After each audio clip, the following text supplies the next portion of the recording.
All right. So we reconvene for another political cadence. This time we're blessed to have a nice large panel to go over the misdeeds of the day. Yay! I Um, just took Lisa's advice and poured some rum in my coffee. good, good We're job. out of rum. I don't know. What do you think? Tequila It's or going to have to be gin? tequila. In It's your the only coffee? liquor in the house. It Yeah. sounds a little mine. I'm just doing peach iced tea. So Perfect. I mean, Coffee. and that's why I don't have libation in my coffee because all we have is tequila and gin right now. So Mine was No, it plain doesn't go. coffee until you put that idea in my head. I got about two fingers of each. You're welcome, Aaron. So we have Michael Storm with us today, and he's a has a history in television and production and radio. He also, I believe, is a self-described anarchist, and we'll get him to talk a little bit about that. What that means to him. And we also have Welcome. Max Payne, who is a former professional wrestler with WCW and was it WWE or what was both. it? Both? Yeah. And he's coming on with us from the Antisocial Network, where he's part of the Wrestle Shoot program, I believe, with Mhm. Rob. And so we're really happy to have both of these gentlemen with us today. And Mhm. let's And start with and we should mention again that we're coming to you from the Antisocial Network. Yes. that is correct. Mhm. That is correct, Aaron. Yeah. Um, And of course, we are once again, as usual, joined by the wonderful Aaron and Will. uh, Mhm. so let's start with Michael. Michael, tell us a little bit about yourself, and you're kind of a jack of all trades. It sounds like, but Oh yeah, yeah, man. I'm the free spirit, the old soul, the wise man on the no wise guy. That's it. Yeah. What? I'm a family man. I'm a business owner, and I believe in the idea that we out here, us people doing this thing, are what makes this work. Not the politics, not the manipulators, not the bankers, and even the business people necessarily. It's us. It's about us. We're the ones that make it happen, and I believe that my entire life. I've been an anarchist my entire life. I don't. I did, like we were talking about just before the show started, just briefly. I think if you ask different people the definition of anarchist without having them obviously look it up and just feed you a definition, if they ask you if you ask the 10 different people what an anarchist was, they give you 10 different answers. And so I'm just a man, and I believe I'm not going to go around pushing my ideals, my views on people. And if they invite me in and ask me about them, I'm happy to share with them. Otherwise, I want to be left alone. I want to leave other people alone, and just kind of live and let live. right. Mhm.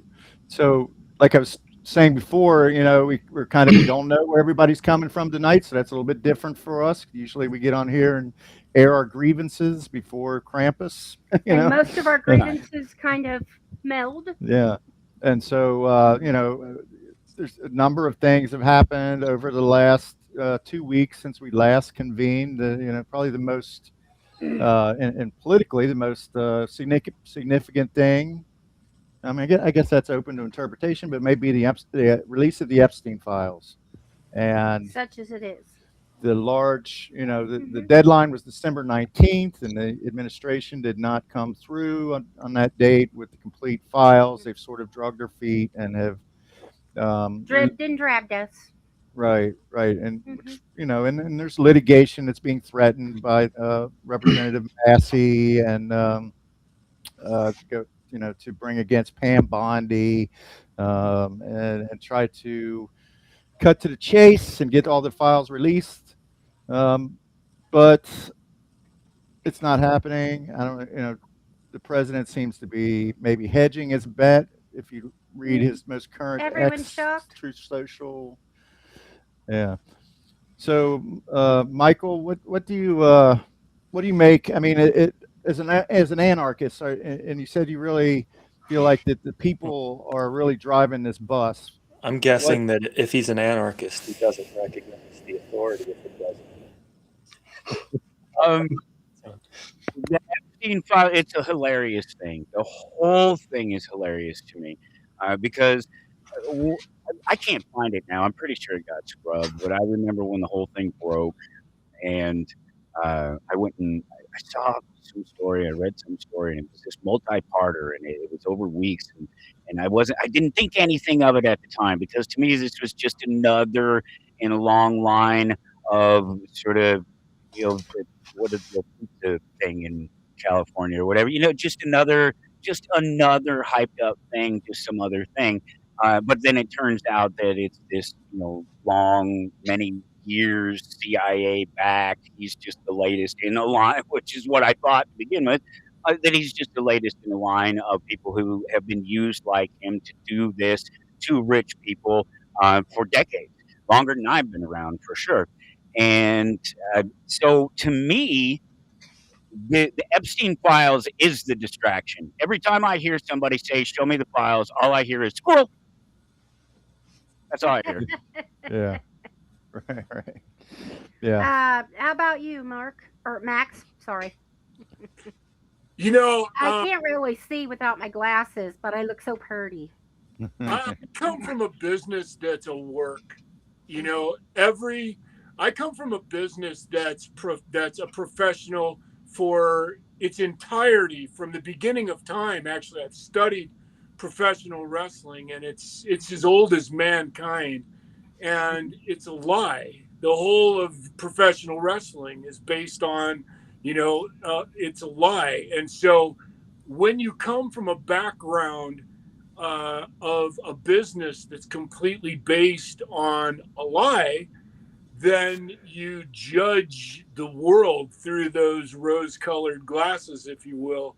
And I have to say, I did a show about 5 or 6 years ago called The Payne when Trump first came in to the world of politics. And I always thought it was funny that Linda McMahon ended up in the presidential hierarchy, and that I always believed that Trump was in WrestleMania, for God's sakes, and now there's wrestlers.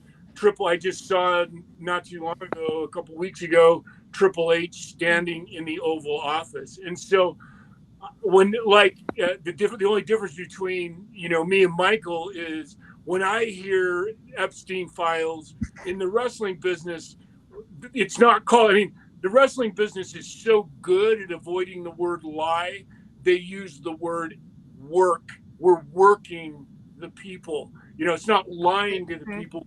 They don't even admit they lied to themselves. Right. We're working the people. And so when I hear Epstein file, I just hear work.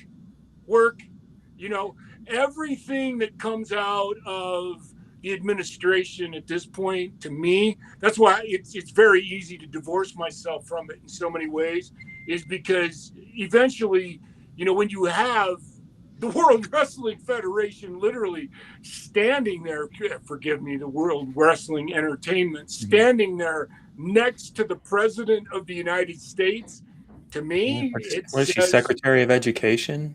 Yeah. Right. Yeah, she is. Doesn't it say, and it's what? It's a Just work. What? Right. It's a work. The whole thing is a work. And his previous Secretary of Education was the same thing. Betsy DeVos, is that her name? Betsy. Right, exactly.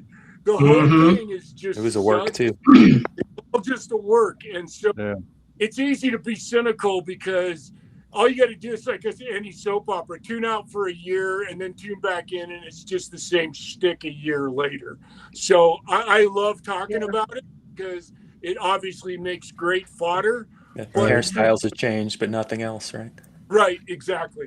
Well, I remember when in 2016, I wouldn't say it was refreshing. I never voted for Trump, but I have to admit that it was must-see TV because I had never seen a politician portray himself, like you said, like a pro wrestler or a caricature. Yeah. In that and way I mean, before. And grab him by the pussy, right? They let you do it. It lasted about as long as this shit's getting real now. What was that reporter supposed to do? Billy Bush?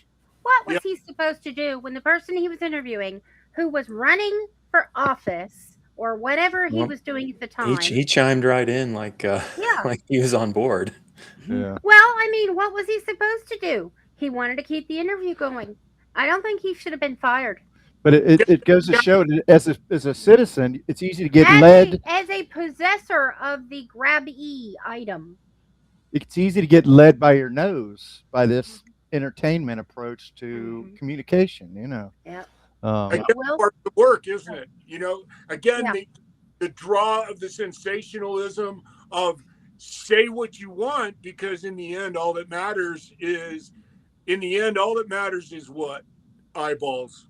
You know, Right, as right. long as you got the eyeballs there so that you can get the votes, so that you can do what you want to, in the end, that's all that really matters. And that's the part of where I agree with Michael in terms of anarchy is, you know, to me, anarchy represents that, you know, at what point do you say enough is enough? You know, really, at what point do you say, okay, this is such shit? I mean, at what point is so then you don't believe a word that comes out of anybody's mouth, far right, far left. There's nowhere to turn where you can actually feel like you're getting an honest assessment. right. It reminds me of Brewster's Millions. Vote none of the above. Well, Michael, when I was looking at your profile, it seemed to say something about citizen police force or something that kind of sounded to me like we've had a guests on before that were proponents of defund the police. Now, Trump fancies himself a law and order president. That's extremely debatable at It's this point. bullshit. It appears to be more like a jackbooted It's not debatable. presidency to me. But let me is that accurate to say that you're kind of defund the police advocate, or? I'm a defund everything government advocate. I don't see any reason for government. When I look at government, you see everybody else sees this picture of these guys in suits, and maybe there's a woman in there, and there might even be a black woman in there or something like that in some of the pictures, and they see Not these anymore. people. They just see these supposedly these normal professional people. What I look at and see is I see people putting on a show.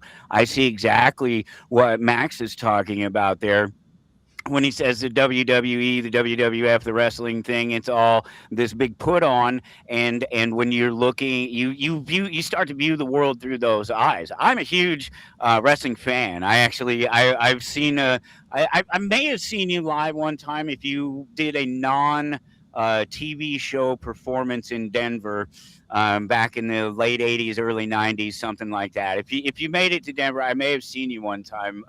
I've been to a few events over the years. So I view my world through the eyes of sort of putting on a show. Because I never believed that wrestling is fake. I never used that word. That wasn't my word. I knew that wrestling was theater. It's a performance. It's a scripted play. It's there to make you feel and think and do certain things because it's been laid out before you. It's not just people getting in there and pretending like they're doing something. They're actually really well practiced and really well learned at what they're Yeah. doing in They have to most be of to the not cases. get injured on almost every single event. Yeah. I always I thought it mean- was just to sell advertising. Well, Well, I the mean, truth- I think the practice is to avoid injury, I would think. Well, the Matt? truth of the matter is, you know, you're right, Lisa. The truth of the matter is wrestling is your goal is, you know, first of all, I take it much. I'm pretty philosophical about wrestling. If we really sit down and you wanted to go into extreme detail with me, my wrestling history. I studied wrestling in college. I was an amateur wrestler. So I was a 3-time All-American amateur wrestler, a national championship team. So I did the real wrestling, yeah. I broke in A lot of them Japan. do. I lived in a Japanese dojo for Yeah, one of our nephews wrestles. Yeah, so I you know, I have this huge philosophical background in wrestling because I don't only love it, it's who I am at my core. And when I found professional wrestling, I'd already swore it off because I used to say I could never do that fake shit. And then I actually got into it and realized how much I love the fact that I got to go out there and actually create an environment where I was live creating people's willing suspense of disbelief. You know, people walk into the arena and put their hands on their chair handrails and go, okay, take me away, just like you do in a motion picture. Or And a comedy show. pardon me? Or a comedy show. Yeah, no matter what kind of entertainment, ballet, comedy, movie, whenever you leave and you go, most people don't know. Your escapism of choice. Yeah, here's the great thing about wrestling. During the Depression, wrestlers made money because people needed escapism. And that's the part of wrestling that's always been around, will always be around, is because wrestling fulfills that basic premise in us.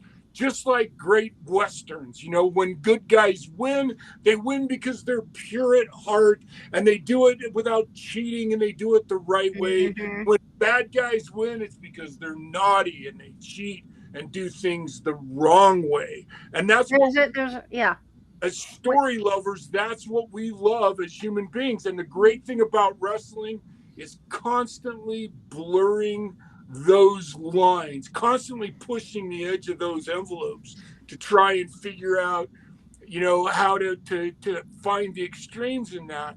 And then when once you've been a wrestler and you're as cynical as I am, that's the hard part about then existing out in the real world, so to speak, is because everything I watch, from the NFL to the NBA to the national, the MLB to soccer, everything I watch, I base on wrestling because I can't help but believe that the only difference between wrestling and those other organizations now is wrestling has had no choice but to evolve and expose the predetermined part of wrestling. Yeah. But wrestling, the key to wrestling, to get back, now here's my tie back to where we started, is the key to wrestling is we're talking about plain physics, is how do I make my fall disperse over as great of an area as possible? Because if I jump off that top rope and I land on the point of that elbow, I'm going to destroy. That's why guys slap their arms when they hit the ground. That's why they land flat on their backs. It's pure, unmitigated, fundamental physics. How do I break my fall over and dissipate that fall over as much area as possible? And for one reason and one reason alone, because I have to do it again tomorrow. And that also lends itself to the theater with the exaggerated sounds. Yeah, well, the theater, that's the beautiful part of wrestling. That's what makes, you know, that's the true difference, you know, not just the fundamental difference between amateur wrestling and professional wrestling. The great part of professional wrestling is it's cartoons with athletics mixed into it. And that's what I love about great wrestling. It's like watching a live Bugs Bunny cartoon. Well, I mean, what we're seeing now, though, is we're seeing people that they're removing themselves from the arts. Mick Foley removed himself from the WWE over because of his political leanings. He didn't agree with Vince McMahon or his wife being the head of the Department of Education. He didn't like the direction of that. We see people at the Kennedy Center that are rejecting gigs at the, if you want to call it a gig, place as nice as the Kennedy Center. They're not performing there. They're depriving themselves, drawing lines in the sand. Oh, you started to say it. You started to say it. They are depriving themselves. They are letting the politics get in their head, and they are losing and passing on opportunities to make themselves better and to be out there in the mix. To have the questions asked of them, if they're good, if they're out there asking these other guys these questions, be they political or whatever, if you're not out there to try to throw in your answer, then why are you even complaining about it at all? You're better off to just button up and go on, do your job, show up for work, and not worry about the other politics of other people. Well, when they booked the gig, though, it was named something different. It was the Kennedy Center, not the Donald Trump. Yeah, the Donald Trump Kennedy Center or whatever. Yeah, that whole thing's silly. It's called the Donald Trump Kennedy Center, and that's why I think the word memorial is in there too, which makes it really weird. Christmas concert. Well, that's what's alarming to me when you got so many members. Trump. We can help. So many, we have a lot of Republican representatives that are resigning, apparently, up to 20, I've heard. But, you also have members of the military that are deciding that they can't, that they can't be part of this administration anymore. Yeah, they're retiring. They're retiring. And so you lose enough people that you're going to lose the fight if you lose all your soldiers. Ultimately, we need people to stay and fight. I mean, if you're going to play the game, you got to stay in the arena where it's at. Otherwise, get out of the game. What are you doing? I hear it all the time. It doesn't matter whether it's from political people or whether it's activists or whatever it is. It's all the same thing. They want to get out of the middle of it. And what do you mean you want to get out of the middle of it? And you put yourself in the middle of it to be heard, to make a point, to do something with it. It's funny watching them sort of cower away from the whole Trump thing and run away from him. When he first started blowing up the boats, I thought, oh man, this is a fantastic thing, because now they're going to get him for war crimes. The international community is going to get him, and then all of a sudden it started being about Pete Hegseth, and I thought, oh, that's right, I didn't forget. I totally forgot. He's just going to throw somebody else under the bus. Right. Which, of course, is not to mention he's been threatening the international courts as well. Yeah. Right. So anytime you do anything that Trump doesn't like, now you're subject to attack. Yeah. Oh, I did check, and Admiral Bradley is not apparently related to General Omar Bradley from World War II and One. Which would have been an indirect link to her family. Right. Omar Bradley is not an indirect link. He is a direct link. He is in my Ancestry.com. Fair enough. Apparently, we've done some strikes in Nigeria now. Yeah. Right. Mm-hmm. And wasn't that connected to Syria somehow? ISIS. Oh, ISIS. They claimed that there were ISIS terrorists in Nigeria. But there was something about Syria. And some 2 soldiers and a reporter or a civilian who were attacked, and they're talking about reprisals in Syria. Really? Actually, they were killed. Yeah. Thank you, Will. Right. Well, I mean, and so that was Christmas Day, right? So Merry Christmas. We're going to bomb the shit out of Nigeria. Yeah. You just know Christ would be so proud of that. Right. He's the peace president. Right? Give him a prize. Look, I'm celebrating my birthday. Gosh, perfect thing. And then right on the heels of that, Lisa was talking earlier today. She said, should this be a fuck up? His ex post on Christmas Day where he basically threatened America. Yeah. He spent the whole day doing post after post, basically saying, watch out. He did it on Thanksgiving, too. We were liberal scum then, too, I think. Right. Yeah. But this time he said, enjoy this Christmas because it may be your last. Right. That is a direct threat, in my opinion. He did an social Truth Social post where he basically just said Merry Christmas, even to all the Democratic scum that has anyone ever shared a Truth Social post from anyone other than Trump? That's my question. Not that I'm aware of. Nobody else uses it. It's just his megaphone. Yeah, right. His soapbox. Right. But one that he can't get kicked off of. But I mean, he's crossing over. I mean, the true social post is one thing. That's theater. That's what we were talking about before. That's the Sure. That's a cheap It's the work. distraction that he can toss out like bird feed all day At long, 2 right? o'clock in the morning when But he's on the, but now we're talking Right. about a bull in a china shop because he's blowing the shit out of people. It seems merely to make political diversions. Keep seizing oil tankers from Venezuela too. it's like, And I know people how say many- all why do you presidents do this. You know, they'll say they'll Mm, make They that don't do false this. equivalency. And they do not do this. That is What right. he's looking for, guys, is he's looking for any excuse to get into a war because it's going to make him look good. Well, Right. it's going to earn him money too. I'm in sure. his opinion. Mhm. And he's already He doesn't drifting have into- enough. Ish. Does he need It's sickness more? with some Is people. there I mean, ever? he's made all his kids billionaires. What's that, Max? I said, is there ever really enough money when you have that much money? I mean, that's the irony. People who have that much money, there's never enough. I mean, look at Elon Musk. He's a classic example. Is that there's, so now he's going to be the first trillionaire. What's he going to be? Yeah. You think he's going to stop there? He's going to want to be the first 2 trillionaire. That's the part. Quadrillionaire. Yeah, the money thing just, when the old adage, you always hear people say the money is the root of all evil. It's not that money is the root of The all love of evil. money. Love of money. And whenever you hear people like Trump talk, and you can always tell the people who their love of money is first and foremost in their ideology. Yeah.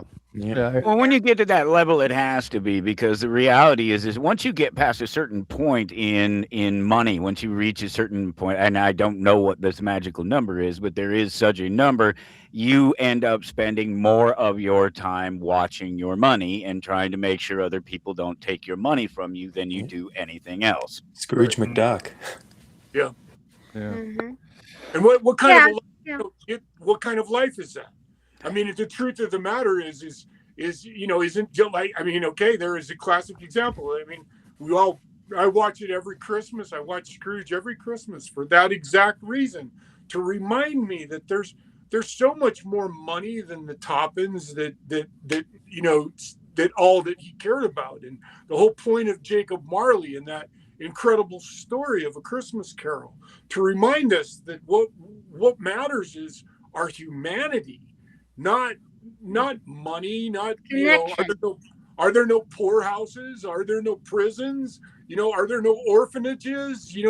That's the shit right there, that when you hear those things, you have to remind yourself, what kind of a nation are we when we completely and utterly turn our back on the mentalities of the past, which always, to me, was the part of America that made me proud, was that we at least, whether it was a work or not, we at least tried to make ourselves feel better, that we were trying to make the world a better place. Now it's like, fuck it, let's just screw everybody and It's a race to the try bottom. try to disguise Mhm.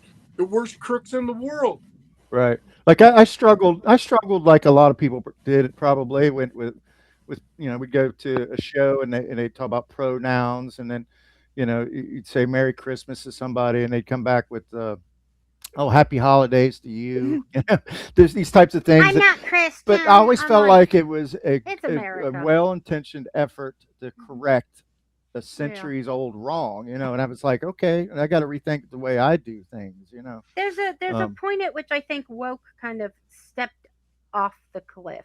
But MAGA has taken I- that whole thing and turned it I know we agree to disagree against. on that.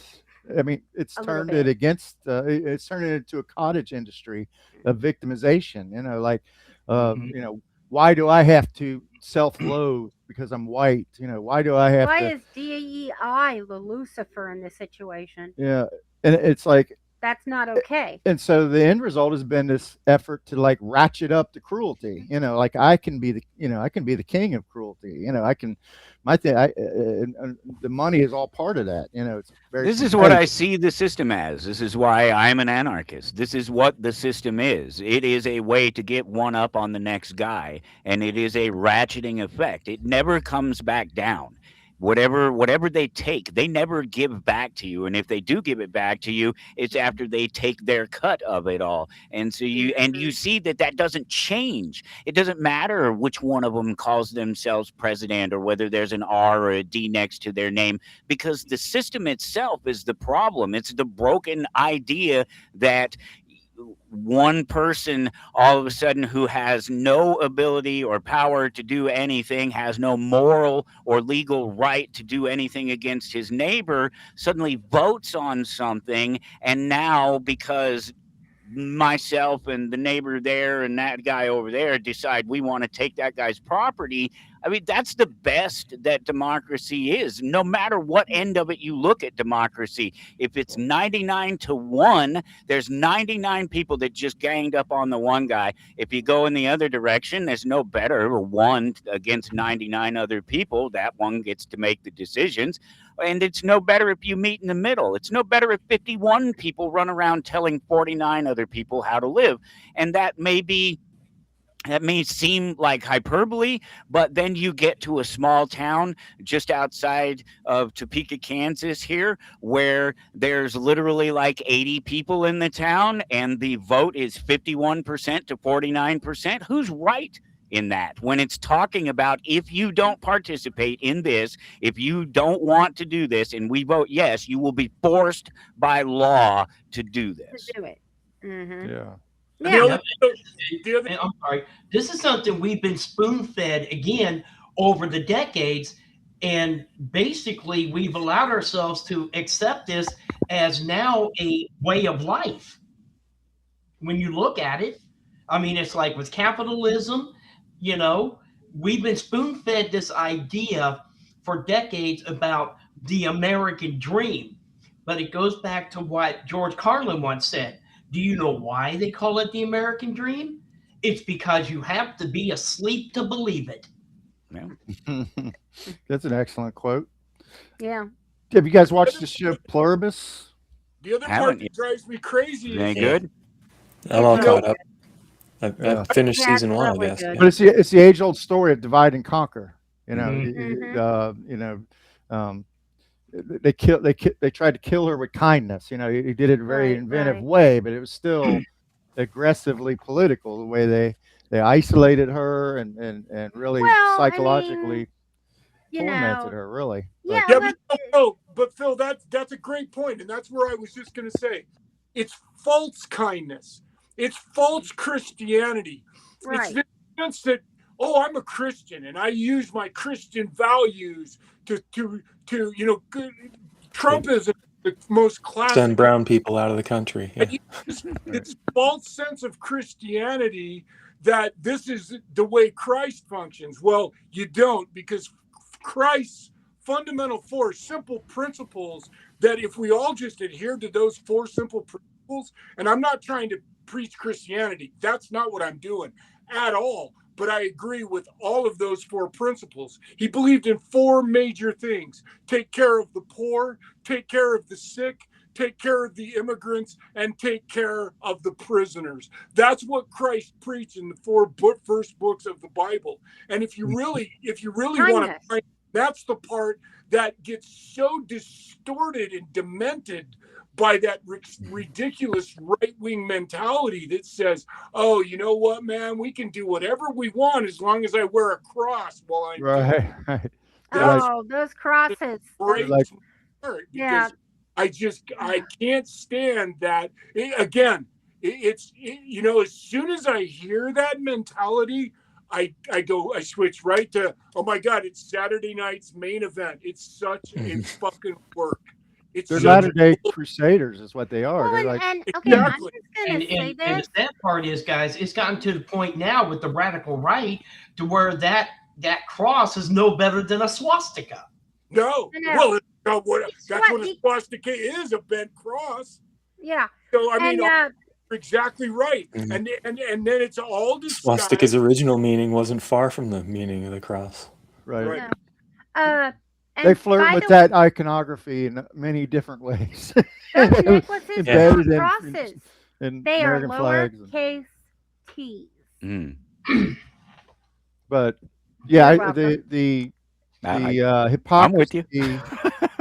the hypocrisy of the regime, you know, and I don't believe Donald Trump. If he, you know, I saw him in a church on Inauguration Day where the priest, you know, read him the riot act justifiably so, but I just don't believe he's a religious person. I don't believe I really do No, not. didn't No, he? Didn't he tear gas a church in his first term for a photo op? Well, And he had the but the Bible great upside down. Aaron, the great part of that's what I was just going to say. The great part about that photo op was not the tear gas, was him standing in front of a crowd and not even being aware of the fact he's holding the Bible upside down and he's holding the cross upside down right in front of all of us. And I'm going, dude, And do not you only not that, know what you're doing? right? But not only that, but keep in mind also when he was sworn in this time, he didn't even put his hand on a Bible. Not even his own, not even his Trump illustrated Bible, or whatever the hell it is. Family Bible. No Gold Bible embossed. ever. Yeah, because they're allowed to use whatever Bible they want. the art of the deal. That's Trump's Bible. The Right. Trump Bible. Yeah. Yeah. I think we'd be remiss, especially since Aaron, you know, if you guys didn't know, Aaron's friend Say was featured in a congressional hearing recently when Representative Magaziner introduced him at Kristi Noem's hearing, where they were talking about Veterans. veterans who Deported had been veterans. yeah. So Yeah. Oh. what's going Yeah, on with Say moved Say? here from South Korea when he was 7. He fought in Panama during, I guess it was the Reagan administration, probably 88. My older brother was in Panama. That's He where he took contracted. friendly transmission fire virus. in the back. I put my finger in this weird indention in his Oh, yeah. spine. Yeah. But It's even weirder when there's shrapnel still in there. yeah, he's the first person I ever knew that was addicted to crack. I watched him throw up blood into garbage cans. Mm. And that crack addiction kind of led to him not reporting to his whatever his appointment for what you have to do for citizenship. Oh, immigration. He said if you come back with dirty urine, don't come back, and he knew his urine was going to be dirty. So he didn't come So back. he didn't come He back. didn't go back, and they made him self-deport, I think, in June. Okay. And yeah, Magaziner said, so can you explain why it is that you're deporting U.S. combat veterans? She says, we're not. And he says, well, I have here Say June Park. And he holds up an iPad and says on a Zoom call. It's pretty awesome. Yeah. Well, we do have a. No, and there were other examples. It wasn't just Say June Park. He might be joining Okay, us. He well, might not. I don't know. But He did do plans to, yeah. okay. There's a. I have. Do you want me to play a little bit of that interview? He's gone to Vietnam for a few weeks where he's being interviewed by 60 Minutes. And when he gets back to Korea, we'll schedule an interview or schedule You it. think 60 Minutes will actually air the Yeah, I bet interview? our interview goes up before Up to 60 Barry minutes. Weiss, isn't it? Yeah. That's ridiculous. Let me play a little bit of an interview that he's actually in. Oh, cool. Let's see. They should just change it from 60 Minutes to Trump News Incorporated.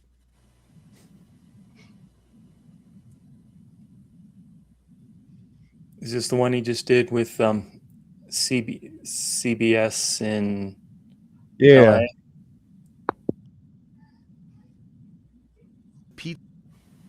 Eventually, he got sober and was told he could remain in the U.S. For more than a decade, he's gone through regular ICE check-ins. What ICE put Mr. Park on, considering his service as a combat veteran, is they decided to put him on what they call deferred action.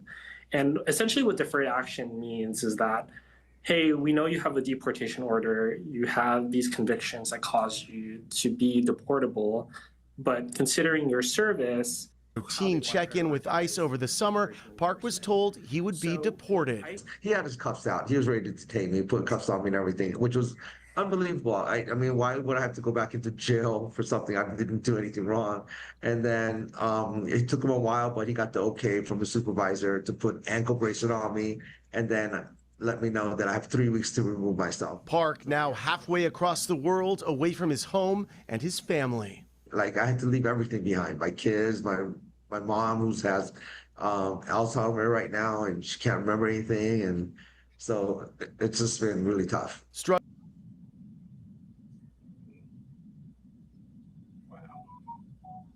All right, just a little bit of that, but we hope to have him on. But I think it brings a number of issues. Of course, the ICE, the activity of ICE, which is becoming always ever aggressive, but also the media. You know, I joked about, you know, we might show him before 60 Minutes does. That's because 60 Minutes is now under the thumb of CBS. In fact, the entire news division is under the thumb of the administration now, and that came to a head this week when there was a CCOT. yeah, the segment on the Venezuelan immigrants who were sent to CCOT, and this, I don't know if you guys saw the segment, but it was real. My sister called that. I think it got more views than a regular 60 Minutes segment would Right, have. right. What Had they just let it air on 60 Minutes and edited it the way they wanted to, it probably wouldn't have gotten barely any press at all. Well, Right, we can take our neighbors up north for actually airing it. Canada. Let's do. Oh, Canada. Right. Thank you, Canada. It's a boot My time. home and native land. What's wrong? What's wrong with this country? I mean, honestly, you know, I'm an immigrant. I'm like a first generation after my father immigrant. My dad came from Sweden when he was 5 years old, and Oh, you're the immigrants he wants. He said, "Why can't we get more immigrants from Norway and Sweden?" Well, but the point is there's no such thing as an American. There's not, you know, that's what I love. Even Ronald Reagan said it. You know, you can live in France your whole life and nobody will ever call you a Frenchman. You'll never be a Frenchman because you're not French, you know. Well, but when you come to America, the whole reason America is so wonderful is because we are a country of diversity and immigration. That's what makes this country so amazing, is everybody that's ever wanted freedom and respect and have the dignity to create their own life still believes that America is that shining place on the hill that you can come to and still create and pound out your own life and become an American. And give us your tired, your poor, your huddled masses yearning to be free. We all decide that immigration. So what Joe Biden did just made it worse by just completely opening the doors and just like forgetting any idea of control. Of restriction or control. Right. Biden deported a lot of people too. But we should never, ever dissuade immigration into this country, man. I from South America to anybody, if you want to come to America, immigrants have proven over and over and over and over again. That's what makes America great. That's why the seasoning in the stew. Well, I mean, they're fighting this on many levels. They're fighting it in the streets of Chicago and Los Angeles, places like that, Los Angeles. But they're also they're trying and failing in this instance to fight it with censorship. And so they're trying to make heads. You know, they're running out of time. By the way, they're halfway through the first 2 years of his administration. And if the Democrats win the midterms, all bets are off. But Michael, I was wondering, in an anarchy, what does the press look like in an anarchy? I mean, in a stateless society, which is a pipe dream. It's a utopian dream. It'll never happen. People aren't ready for anarchy. I'm an anarchist, and I will tell you that most people are not prepared for the personal responsibility that is required of the individual in a stateless society. But in a stateless society, the press is anybody who wants to get out there and start running a paper, start running a blog. It doesn't. There's no state to tell us that it can't do that, or at least if there is a state, I believe it's theoretically possible to have a voluntary state where you can come and go, and that the state itself doesn't have necessarily the legal authority to just go around doing whatever it wants to do. That's a problem with what we have now, is that there's nothing that stops anybody from doing anything. They set up all of these wonderful little documents and things and founded this great little nation, and then they threw all that shit out the window about 80 years later and started killing each other and called it a civil war. So we're not, it's not, there's nothing here in the system that's inherently different or better than anywhere else, except for the way we viewed it. What you were just talking about, Max, it's the idea that we can come here and that we're supposedly free and that we can pursue those things that we want to do. That's all there is in a stateless society. It's no different than it is now. Generally speaking, what I envision an anarchist utopia would be, it wouldn't be any particularly different than it is now, except there's not one particular group who has a legal right or ability to force others to do what they want to do. Everything is presumably voluntary, and if you America's a really good example of this, because I don't believe you throw the baby out with the bathwater, right? You keep the baby, you change the bathwater. That's the idea, right? Well, so the baby here is the idea that we're all free. It's the Declaration of Independence. That's the most important founding document, obviously. The other two don't mean anything. But the first one is that statement that governments are created by men, not the other way around, that the things that we believe are right, that are ours by our right of life, are ours not because they're given to us by government. And so what they did is they said, well, all these things exist, supposedly, at least for white people and white men, anyway. And they said that what we need to do is we set up a very rudimentary system that has a very strict organization and rules set before it, and it has powers that are expressly laid out before it, and it can't do anything else. But the problem with that is it doesn't work. You see what you have here. Either the Constitution failed to prevent what we have now, or it made it possible. Either way, it didn't work.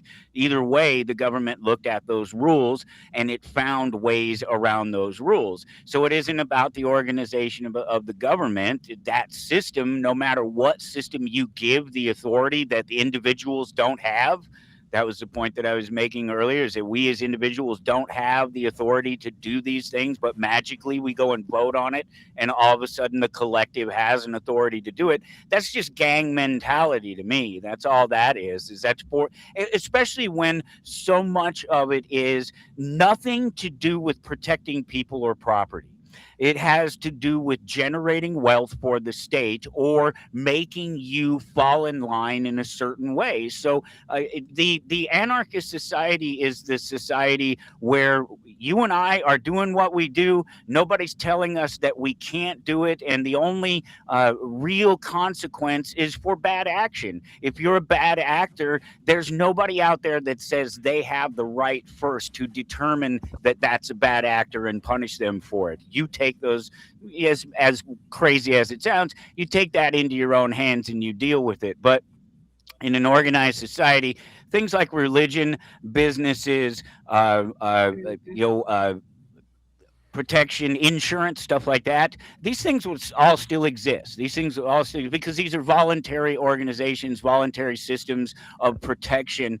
You asked about the police earlier. The thing about the police is that we don't need police. We need people who respond when people need help. We don't need people driving around the streets looking to find somebody who is not doing what they're supposed to be doing, whether it's not using the turn signal, or whether it's jaywalking, where the streets go. What that? It's everybody So has who to paves those streets and decides where they go? That's the kind Right. of the Yeah, well, they certainly don't, and they didn't build the cars. They didn't build the cars that we drive. And who says that they should have permission to make us register our cars so they can track us and tax us? Who says that we don't have the right of travel? The right of travel was such a recognized idea, an understood idea in our system. They didn't even think it was worthy of putting down in the founding documents. Of course, we have the right to go wherever the hell we want to go, unless it's somebody's private property and they tell us we can't go there. That's the problem with the immigration thing, right? You're telling people that they can't cross lines. Well, where does that stop? When do you start telling me that I can't cross the line, that I can't go? What's the difference of somebody crossing the line necessarily from Mexico into California versus California into Utah? Nothing inherently. I will say this real quick. An atheist friend of mine, and I know quite a few atheists, she said that she doesn't understand how you just don't know right from wrong. And that why do you need an all-powerful overlord to tell you whether you're right or whether you're wrong? And usually an all-powerful overlord, well, power corrupts. Yeah. Absolute You power. can get what we have here. Yeah. Yep. Yeah. And again, this is something that we've been spoon-fed for decades in believing. Right. Yeah. All right. So We're we down to usually our last do. 9 minutes here. Yeah. Yep. We usually do a F up at a fortnight. I feel like this has been a very vigorous, really good show. Yeah. So sometimes we forego. It's too fast. Yeah. Just getting into it. Yeah. Yep. But Well, I mean, real quick. we can log out the episode and do like a second part 2. I don't know if we go another hour, but Right. Well, I just want to doesn't say have to be an something real hour. quick to go in conjunction with what Michael said, because I agree with every word that Michael just said. But okay, it's not a but, is something different. But from the time I was a little kid and I was in school, I'm going to go back to the shining dream on the hill. That I believe what's right about America is, out of all of the stuff that makes America a beautiful place, is the fact that there is no other country in the world that is as diverse as America. And because of that, we have this tremendous opportunity and ability to be that shining beacon, not for the rest of the world, but to ourselves. That gives us the opportunity to overcome racial prejudice. I look at where race was years ago, and things have changed dramatically from when I was a kid. I grew up in Utah, and there were no black people in my community. I didn't grow up with one black person in the high school I went to. Right. Phil and I went to an all-white high school Right. also. So here we are in a country that if there is, I thought you had at least one. If there is one place on earth that can actually, all my point is, Michael, is the belief system, and the system is in place. And I think you're exactly right. Is the Declaration of Independence is the preamble of the Constitution that when says, in the course of human events it becomes necessary. Yeah. Right, and that's the part that I'm getting goosebumps, because no matter whether it's Trump, no matter who the fuck is at the top of the heap or whatever, when people like us sit around and talk to each other, I think that's the one common goal that we all really believe deep down inside. And if you don't, that's like you were saying, who needs somebody to tell you that racial equality, we shouldn't have to legislate that. It should just be a mandate. It should just exist. Exactly. It shouldn't be. Who has the right to tell a gay couple they can't be married? Who has the right? Not me. You know what I mean? And that's the point of what I'm saying. What makes America beautiful, and I'll get off my soapbox real quick, is that this is the country that, if there is the power to change, You know, that if there is that moment where all of our hearts, where we all went, you know, just a classic example. If everybody in America decided tomorrow, you know what, fuck this bullshit. We're going to march on Washington and pot's going to be legal federally tomorrow. We all know that if we really believe that in our hearts as Americans, we could make it happen tomorrow. Okay, where do we show up? Exactly, right? I get the old goosebumps too, but I think about you know, I want my Williamsburg doctor to be able to when you had diagnose Thomas to Jefferson and prescribe George Washington pot. going into the I Golden just Lamb. didn't ask for anybody's permission. Right. Well, you don't That's the have to difference say it. between me and anybody else looking at this system. I don't care what their rules are. But at the I'm same not I interested. want It's the nice to be able to prescription. drive to a Let me say dispensary this. instead The of. only reason I want the prescription is because it would be included in my prescription plan. Oh, nice. Yes. Yes. Ironic that Wouldn't it be Yeah, great if you flexible could spending set your own account. healthcare terms, like in a true free I market, know, instead of a right? socialist mixed economy, whatever you want to Yep. call it? Yeah. Go buy yourself an ounce, Lisa. I said the pot. Well, I mean, I have marijuana. I have it in the other room. That's not the point. Now I got to Yeah, edit the that's right. podcast. Now I I got to got edit this pot. episode. No, you don't. It's I legal in love it. Ohio. See, we're all on the same page. I got it legally. I went to a dispensary. I showed my ID. I let the government know I'm using. I go the to a only thing- Sketchy's I know, gotta dispensary tell you, that only charges 85 an ounce. Commitment that they're not gonna. The state of Idaho is like vowed they're gonna be the last state in the union that makes pot legal in any fucking. I don't know. Kansas is Why? trying real hard. Why? There's a lot of fucked up things in Idaho, though. Why? Well, I kind of got What's the goosebumps too, problem? Max, when we were going over all that, and I was like, you know, you got George Washington, Thomas Payne, Thomas Jefferson at the Golden Lamb discussing democracy at its infancy and all this stuff. Oh, the Golden Land is here in Ohio. At the same time, don't let Isn't it? it spoil my narrative here. Oh, I'm sorry. At the same time, they had slaves back at their plantation. Exactly. Oh, no, They weren't exactly. doing the right thing, even though Jefferson they were was talking fucking about his doing the slaves. right And the preamble's missing one major fucking word in it. It Yeah. shouldn't be all men. It should be all men and women. Yeah. thing. All Yeah. humans, all It should be people. all good. humans All or people all are persons. created It equal. should be all No, people. no. All persons. Okay? Okay. Was it the Golden Lamb? Hold on. That was Hold my- on. All was my point. persons. Aw. Okay? So we got about Yeah, 2.5 saw that one running minutes around left. back there. Do you Yeah, guys let's- want to promote your stuff Here we and give your go. social Yeah. Oh, Aw, look at Yeah, hi. cat Hi, Michael. fancy your day? Yeah. that. Where can we always- find you, Michael? What's Pretty baby. projects? Yeah, I'm you can find me at towardanarchy.com. If you type Toward Anarchy in any search engine, it should pull me up. That is And, TOWARD I'm at Toward Anarchy for on those most who can't social spell media. it. All right. Max, where can we Yeah, find you? I'm kind of a socially illiterate son of a bitch, but you can find me at Daryl Peterson on Facebook.